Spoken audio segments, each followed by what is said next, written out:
In Friday's episode of Morning Joe, MSNBC host Joe Scarborough was left visibly stunned by a slew of polls that showed a notable lead by Republicans over Democrats on several key issues. The shift is epitomized by a particular poll showcasing former President Donald Trump narrowly trailing President Joe Biden, which has left liberal media hosts at a loss. MSNBC showcased the troubling trend for Democrats in which a Gallup poll showed the largest gap between Republicans and Democrats since its inception.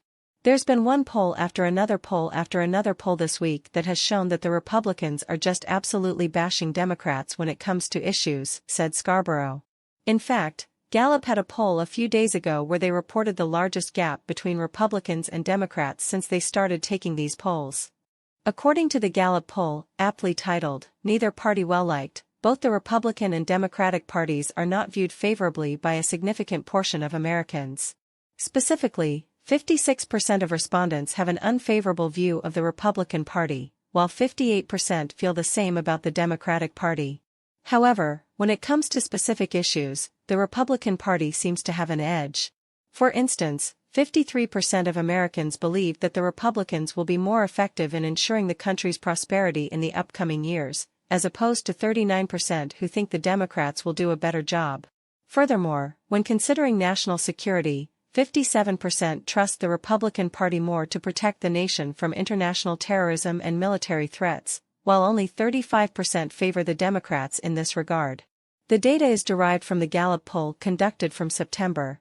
The poll also unveiled that a significant majority, over 80%, disapprove of the performance of the politically divided Congress. Additionally, close to 60% are not satisfied with President Joe Biden's job performance, and about three-quarters are pessimistic about the direction in which the economy is headed. Historically speaking, the Republican Party's advantage in public preference for ensuring the country's prosperity has seen a rise from a 10-point margin the previous year to a 14-point lead now, marking its most significant lead since 1991. On the topic of national security, the GOP's lead over the Democratic Party stands at 22 points. Scarborough voiced concerns over the potential hard economic landing forecasted by economists, coupled with rising interest rates. This economic scenario, MSNBC argued, contributes to the growing dissatisfaction reflected in the polling data. Interestingly, internal polls were cited showing Trump moving ahead in Georgia, signifying more trouble for Democrats. As Trump continues to fight his civil case, poll numbers for the former president keep going up. As the clear-cut favorite for the GOP's presidential nominee, 3 times in a row now, 2024 looks to be a rematch against Joe Biden. Despite apparent disarray within Republican factions, especially after Kevin McCarthy's ousting, Trump has remained just as powerful in spite of his D.C. departure.